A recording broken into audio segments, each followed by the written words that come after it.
President Mike Pence revealing the White House's plan for a U.S. Space Force at the Pentagon this morning.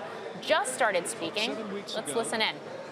President Trump directed the Department of Defense to immediately begin the process necessary to establish a Space Force as the sixth branch of the armed forces. The President made it clear that our ultimate objective is to create a new branch of our military that's separate from and equal to 5 other branches. Today, the Department of Defense will release a report outlining the first stages of our administration's plan to implement the President's guidance and turn his vision into a reality.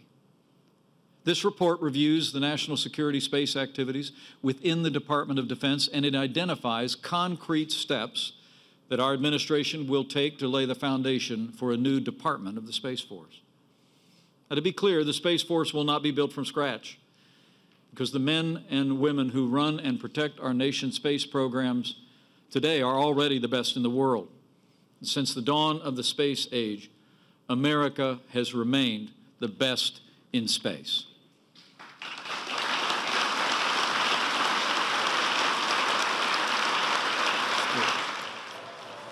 That's Vice President Mike Pence speaking at the Pentagon right now about the administration's plans and the Pentagon's plans to unveil the first stages of a strategy to establish a 6th branch of the military. The first time we would see a new branch established in more than 70 years, one specifically dedicated to space, what's being called the Space Force.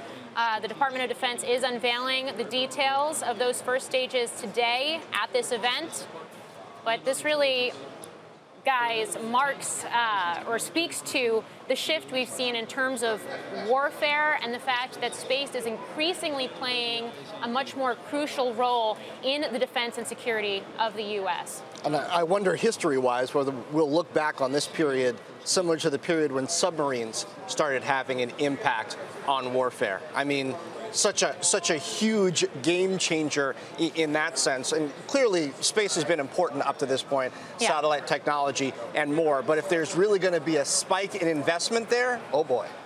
Absolutely. I think this is going to be very interesting to see how they're doing this, because right now, the majority of space operations actually fall under the Air Force. In the past, there's been a lot of pushback on doing something like this because the belief would be within the Pentagon that it would create more bureaucracy, more layers, more difficulties, more costs. The fact that they are moving forward with this really kind of speaks to the fact that we have increasing adversarial issues in space, namely, according to the Pentagon, from China and Russia. Yeah. Haven't had a new branch since the Air Force. That's right.